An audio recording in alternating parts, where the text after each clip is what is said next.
আগারগাঁও চক্ষু বিজ্ঞান হাসপাতালের সামনে সড়ক অবরোধ করে গণ অভ্যুত্থানে আহত রোগীদের বিক্ষোভ চলছে। বিস্তারিত জানাতে সরাসরি যুক্ত হচ্ছেন সহকর্মী জাহিদ হোসেন। জাহিদ, কি অবস্থা সেখানে, কি দেখছেন?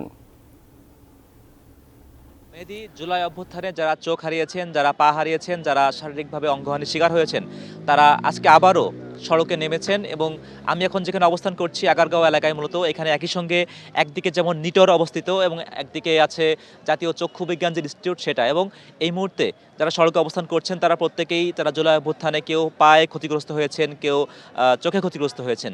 আমরা এখানে কয়েকজনকে পেয়েছি, তাদের আসলে দাবি দেওয়াটা কি আমরা জানতে চাই। আজ তো আপনারা সড়কে নেমেছেন, আপনাদের দাবি দেওয়াটা কি সংক্ষেপে আমাদেরকে বলবেন। আসসালামু আলাইকুম। আমাদের দাবি হলো যে আমরা ভালো আগস্টের 4 তারিখে আমরা গুলি খেয়েছি। গুলি খাওয়ার পরে জায়গায় জায়গায় ট্রিটমেন্ট আমাদের দেয় নাই।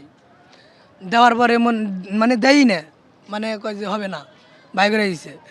তারপরে কয়েকদিন পরে গেলাম বাসায়। বাসায় যাওয়ার পরে মানে বাসায় দেয়, বাসার দিকে মনে করেন যে এই হসপিটাল মানে চিকিৎসা করে না। তারপরে আইলাম পিজি হসপিটালে, শাহবাগে পিজি হসপিটালে ভর্তি ছিলাম। ওরা তো মনে করেন যে দেখেই না আমাদের, মানে আতুর দিয়ে মানে বাইরে বাইরে থুয়ে ওরা চলে যায়, মনে করেন কোনো ট্রিটমেন্ট দেয় না। ওষুধ পানি কয় যে ওষুধ পানি খাইলে ঠিক হবো। এই মিয়া গুলি নাকছে, এর মধ্যে মধ্যে বাড়াইছে, রগ মগ ছিঁড়ে গেছে ব্যক্তি। ওই রগ ছেঁড়া রগ কোনো দিন ওষুধের মাধ্যমে কাম হয়। মেহেদী, যেটি শুনছিলাম তিনি বলছিলেন যে আসলে তার মতো অনেকেই যারা অভ্যুত্থানে অংশ নিয়েছিলেন তাদের চিকিৎসায় বেশ অবহেলা আছে। আমরা দূর থেকে দেখছি সেখানে আরও কয়েকজন অভ্যুত্থানে অংশ নেওয়া ব্যক্তি তারাও বিক্ষোভ করছেন।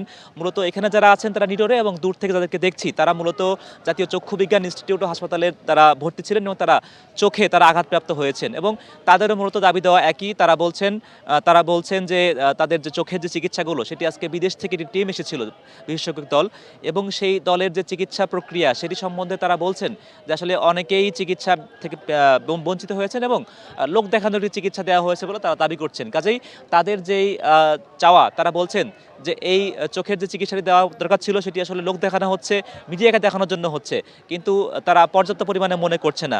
আমরা শেষ করতে চাই মূলত, তবে এখানে যারা অভ্যুত্থানে অংশ নিয়েছিলেন তাদের কিন্তু ঘুরে ফিরে একটাই চাওয়া এবং একটাই দাবি, তাদের যে চিকিৎসা সেটি অবশ্যই উন্নত হতে হবে এবং কাউকে অবহেলা করা, কাউকে বেশি প্রায়োরিটি দেয়া তেমনটি যেন না হয়, সেই বিষয়েও তারা আমাদেরকে দৃষ্টি আকর্ষণ করছেন। মেহেদী, পরবর্তী বুলেটিনে নিশ্চয়ই আবারও অভ্যুত্থানে আহতদের খবর নিয়ে জানাতে যুক্ত হবো। আপাতত এটুকু ছিল আমার কাছে সর্বশেষ।